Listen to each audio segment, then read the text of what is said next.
for you. Good evening, I'm Rafael Sanchez. Now at 7, goodbye rain, hello sunshine, as we take a live look at our Weather Now camera network. Instead of rain, we were showered with a dry and pleasant day. But how long will this beauty just stick around? If it doesn't last forever, we'll take it for a couple more days. Let's check it right now with Storm Team 6 Chief Meteorologist Kevin Gregory. The good news in the 7-day forecast, temperatures up, rain chances stay low. They're not non-existent, but they're low. I love this view. This is the downtown canal. You can bet it's a popular place this evening. Nice to take a walk. That's Ohio and West Street and the fire station right there. 80 degrees in Zionsville. Temperature in Indianapolis, 81. One noticeable difference today from where we'll be as we go through the rest of the week. Our humidity is still low, meaning it's comfortable. Thunderstorm watch northern Indiana, bordering the state line there with Michigan and areas of southwest Michigan. There's some strong storms that will impact South Bend. We'll keep an eye on what's happening in Iowa. This will try to move to the east, but I think weaken as it does. If any of those thunderstorms hold together, they would impact northwest portions of the state during the overnight and early morning hours. Wind has been strong out of the southwest 10 to 20 between now and 10 o'clock. Generally clear skies, still breezy, and temperatures just slowly falling. As we go overnight, you see the shower thunderstorm activity may slip into northwest Indiana, north of a Lafayette to Peru line to start the morning tomorrow. We'll pick up the timeline on additional thunderstorms and search for a 90-degree temperature coming up. Now in the news, foster children with disabilities say the state of Indiana is failing to protect them. On their behalf, a class action lawsuit was filed in federal court against the governor, the Department of Child Services, and its director. The children's attorneys are with the Indiana Disabilities Rights, and they hope to create big changes within the Department of Child Services. 9 foster children with disabilities filed the suit on behalf of the 22,000 children in the state's child welfare system. And they allege that foster kids languish in the system while DCS fails to provide critical services.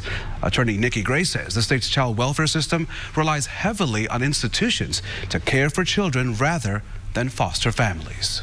There's a lack of knowledge, a lack of training, a lack of support.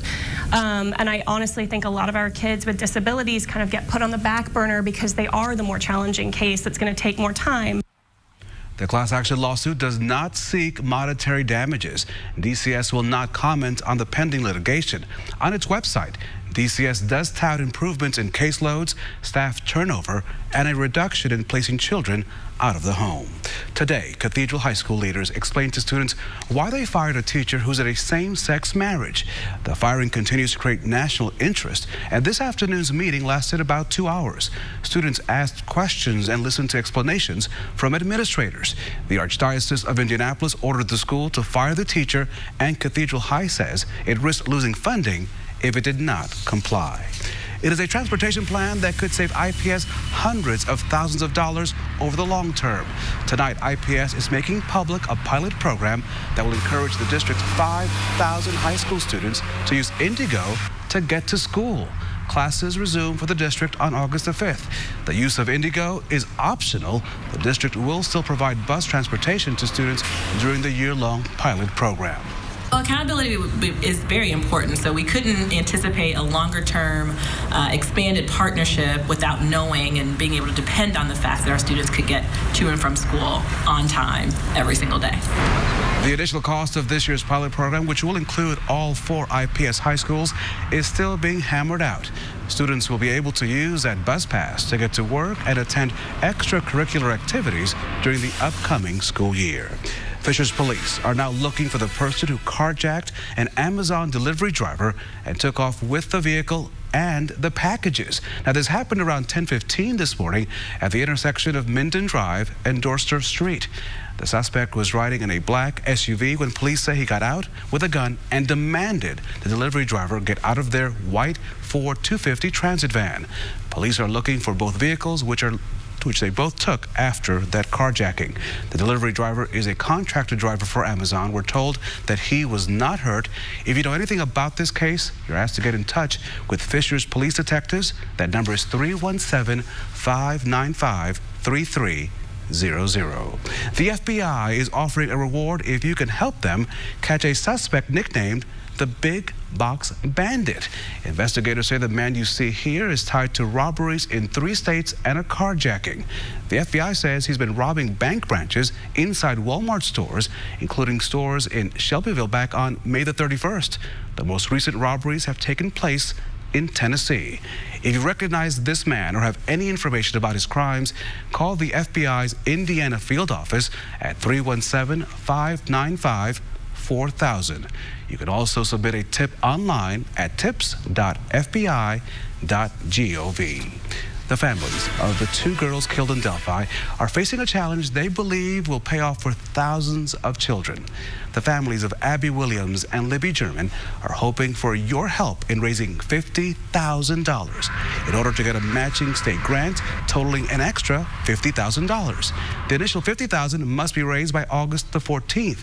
The total $100,000 will be used to build an amphitheater in the park, which will stand in memory of the girls killed back in February of 2017.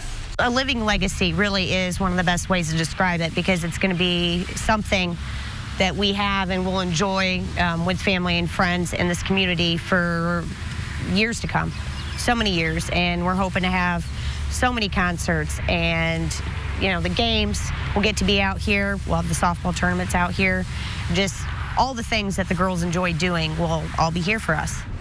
For example, if you donate $50 to the amphitheater project, you'll get a brick to dedicate in honor of a loved one. Those bricks will be part of the Memorial Park design. To make a donation, you can write a check to L&A Park Foundation in P.O. Box 431 Delphi, the zip code 46923. You can also make cash donations at Security Federal Bank in Delphi. The constant rain has delayed volunteers from working the past several weeks on that project. The Abby and Libby Memorial Park will also include 3 fields for kids to play baseball or softball. A need in our community to allow like our Delphi Girls Rec program to actually have a tournament. You need to have at least a couple of fields so you can have multiple teams in. And to build on that, these fields are going to be able to be used for also baseball. They're going to be multi-purpose, multi-use fields, and it's going to enable all these kids to stay locally here versus having to travel to different cities to go practice or play their games. The families will be hosting a celebration of life in Delphi for the girls this Saturday from 1 to 6 in the evening at the Delphi High School football field. Illinois has become the 11th state to legalize recreational marijuana. Starting this January the 1st, it will be legal for adults 21 and older to sell and possess marijuana. The new law also automatically pardons and expunges marijuana convictions where the person had less than 30 grams. Lawmakers who passed the bill say revenue from the marijuana industry will be invested in communities that have been hit hard by the war on drugs. Next, on the news at 7, Democratic candidates are getting ready to face off in Miami. They're focusing right now on debate prep, but one candidate is also rolling out a plan to keep our elections safe. Kevin? And we'll be focused on the thermometer over the next few days. Have to take a peek at the radar, too, but temperatures become the bigger story. Summer warmth is on the way. RTV6 is working for you. This is RTV6 News at 7, working for you. In our Democracy 2020 coverage, we're on top of the big races at the state and national level. Indiana Attorney General Curtis Hill will have at least one challenger for the Republican nomination when he runs for re-election. Indianapolis Attorney John Westerkamp says he plans to formally announce a run for State Attorney General this coming Thursday. And there is no primary in the Attorney General's race. Westerkamp would have to win the endorsement of delegates at the next New Year's Republican State Convention to become the nominee. Hill is, as you may recall, dealing with controversy after he was accused of groping a state lawmaker and 3 legislative assistants at a party last year. The 4 women have filed a federal discrimination lawsuit against Hill, and he also faces a hearing for misconduct charges brought by the Indiana Supreme Court's Disciplinary Commission. Hill has denied groping the women. The Democrats running for president are preparing and hoping for a breakthrough moment during their first debate. 20 candidates have been split into groups of 10 and will debate over 2 nights in Miami. Candidates have been holding mock debates and outlining their differences in policy. They're also hoping to set themselves apart as the crowded primary race continues. Also in Miami this week, Vice President Mike Pence. Today he spoke to a group at the launch of Latinos for Trump Coalition. He called the group one of the most important voting groups in the 2020 race. The Vice President also visited the National Hurricane Center. Ahead of the debate, a Democratic candidate is unveiling another policy plan. Massachusetts Senator Elizabeth Warren, she wants to tackle election security. Her plan is aimed at securing U.S. elections from foreign and domestic threats. It calls for state-of-the-art voting machines, uniform ballots across states, and a security firewall to protect voter information. It would also make Election Day a holiday and introduce standards for automatic voter registration and voting by mail. Kids affected by HIV and AIDS will get to enjoy a special camp this summer, thanks in part to employees of Roche Diagnostics. The company's Indianapolis location held its annual fundraiser for kids this afternoon. They raised thousands of dollars that will be matched by Roche to support Camp Tata Ya Mato. Kids between 7 and 17 years old are dealing with HIV or AIDS get to enjoy a week of activities at the Jameson Camp on the west side, including artistic expression sessions and support groups. They have zero cost when they are coming to us, and it helps take that part away for the parents. They don't have to worry about the cost of the camp thanks to donors like Roche employees. Indianapolis Roche employees have raised $250,000 over the last 15 years for the camp.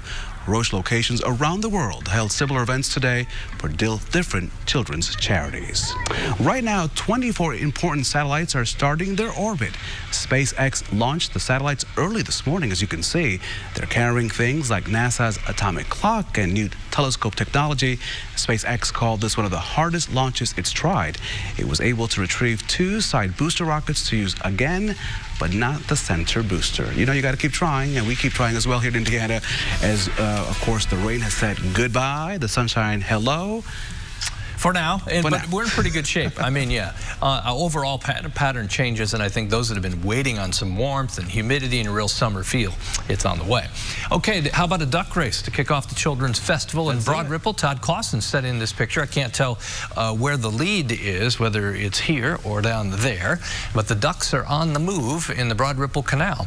Temperatures, they'll move up, and the mercury rises to close to 90. We have not been there since September 20th of last year. I think it's like 278 days since we've hit 90 degrees. Average is 85 this time of year. We'll be around 90 on several occasions. It will just come down to cloud cover, I think, during those peak heating hours. Rain chances, we talk about those being much lower. They are. There's still a chance, though, each day, 20% or less on most days, but tomorrow afternoon and Friday, a little better chance that we'd see an isolated shower or thunderstorm. We talked about the thunderstorms nearing South Bend. Some of those are strong, and then severe storms in southern Iowa. These will weaken as they move to the east, but some remnants or leftover, or those that kind of survive, will move in overnight into northwest Indiana, likely northwest of Lafayette to Peru line. Temperatures have cooled 3 degrees in Bedford. You're down to 83 now. It's 79 in Richmond. Other temperatures in the upper 70s to low 80s. I love this picture. Look at Ella, and I don't know if you can see this, but she's at the keyboard. She's got her hat on, playing a little piano. I think there's another dog down below working the pedals. Temperatures in the low 80s. Will be in the low 70s at 11 o'clock. Marcia, thanks for sending in the picture of Ella. I like her style. Temperatures tomorrow, lower 80s by noon. Humidity will become a bigger story as we move to Thursday and Friday. Afternoon clouds will increase tomorrow ahead of that chance for thunderstorms. I jump already to 4 o'clock. Isolated thunderstorms 4 to 7. Could have some heavier downpours there, and then they'll begin to fade away in that 7 to 11 time period. There are the high temperatures north to south, west to east will all be in the mid to upper 80s for a high. Here's a 7-day planner. As I mentioned, that very low chance for thunderstorms each day. Lows around 70, highs in the upper 80s. That's as simply as I can put it. Looking good, man. Looking good. I love it. Thank you. Appreciate it. Thank you, Kevin. Next on Hiring Hoosiers, the jobs of the week and the retailer rolling out a seasonal offer with a big discount. You want to hear about this? That and much more coming up only on RTV6. Only at Zaxby's. RTV6 is hiring Hoosiers, connecting you to jobs, education, training, and now a huge opportunity if you want to be your own boss. ABC's Shark Tank has picked Indianapolis as its last open call for its show's 11th season. So get ready to bring on those amazing pitches. Producers are looking for $1 million ideas from business owners and entrepreneurs. The casting call is Tuesday, July the 16th. At the Indianapolis Motor Speedway. Gates open at 6 a.m. Wristbands will be distributed at 9, and then the all-important interviews, they begin at 10. We have all of this information plus an online application on our website, hiringhoosiers.com. So that pitch is important, but also make sure your elevator pitch is important as you head into that next job interview. RTV6's Meredith Barrick with more on the jobs available right now. It's time now for a look at the jobs of the week with Spherion Staffing's Anna Pentenberg. Anna, you always bring us a wide variety of jobs, and this week is no different. Let's start things off. All right. We've got some reach truck forklift operators available in the Whitestown area. This is a second shift position, Monday through Friday, 1:30 to 10 p.m. This is a combination of warehouse and forklift work, so you're not doing one or the other the entire shift. There's a lot of excellent growth opportunities, and this starts at $16.32 an hour. Excellent. Next job up is an opportunity in Lebanon. Yes, this is a company that has a lot of one-day assignments, and they're almost every week. They also have some temp to hire positions, but they use these one-day assignments to really gauge who they want to bring on in those temp to hire positions. There is a lot of heavy lifting involved. That this does start at $13 and can go on up from there. Okay, and this next opportunity is awfully unique. They're looking for sewers and seamstresses, and this is at Impact Racing near Speedway. Yes, so this is a Monday through Friday, 7:30 a.m. to 4 p.m. position. You do have to have some sewing or embroidering experience because you're helping put together different types of race gear, which obviously in Indianapolis is huge. Very important attire. Yes, this starts at $12 an hour and again can go up from there. Okay, and finally you have a number of internal positions. Yes, we have so many openings within our, within our clients that we're looking for people to help us fill positions internally. So we've got openings in Lebanon at our north location, Plainfield, and south. We need recruiting coordinators, recruiters, and account managers. Pay will depend on experience and the position you're looking to go for, but we have lots of growth opportunities, and we think we have a great team. So we'd love to have somebody join us. Great. So all of this can always be found on SpherionStaffing.com. You also have a number of social media sites. Let's tell people about those really quick in case they want to check those out as well. Yeah. So we're officially on Instagram and Twitter at Spherion Indiana, and then we also have we've got a Facebook site for all 4 of our locations. So Spherion Lebanon, Spherion Indianapolis North, Spherion Greenwood, and Spherion Plainfield. So go follow us on all those. We share updates on those like every day. Yeah, so. A great resource. Yes. Anna Pentenberg from Spherion Staffing, thank you so much. All of these jobs can be found on hiringhoosiers.com. And there is all the info you need to know if you're looking for one of these jobs of the week. Meredith, thank you. Anna, we'll see you next Tuesday. You can also check out more listings on our job board. Just head to hiringhoosiers.com and click on the job board. Local employers can post job openings right there, right now, all fresh, all good, just for you. If you're looking for seasonal work to make some extra cash, JCPenney is gearing up for back-to-school season. It's coming back again. The company is looking to hire up to 100 people for a variety of positions, including cashiers, stylists, and beauty consultants. Seasonal associates can enjoy flexible scheduling and employee discounts up to 25%. You can apply in person at any JCPenney location or online. And of course, we have a link to all of that information at hiringhoosiers.com. So, how to keep employees on the job. One employer is willing to give an extra pay check or 2. The strings attached next to get that extra money. But first, as we take a live look outside, the Indianapolis this is Indianapolis Airport, where, of course, the warm weather has arrived. The rain has departed. Kevin's forecast is next. Zoo.com. If you're looking for a job in food service, one company wants to encourage applicants with a new benefit and an extra month of pay. Say what? Yeah, an extra month of pay. Chipotle announced today a new bonus program for hourly workers Workers have to meet certain criteria, and their restaurant has to hit all of its sale goals for employees to get 1 extra week of pay per quarter. The program expands on Chipotle's other benefits for workers like free food and tuition reimbursement. If you promise no rain, I'll give you an extra week of pay as well. I like that. All right? All right. 53 weeks of pay this year. All right, let's show you. There's always a lot to juggle in the weather office, you know, and sometimes it's not always successful. Look at you. Cirque du Soleil's coming late in July, but they were here early, so I was practicing with them in the studio. Yeah, I messed up. 86 tomorrow, Thursday up to 88. 89 on Friday. It's amazing watching. You're awesome. No, not me, them. You know. You are awesome. See you tonight at 11. Have a good evening. He is awesome. Yeah, you're great.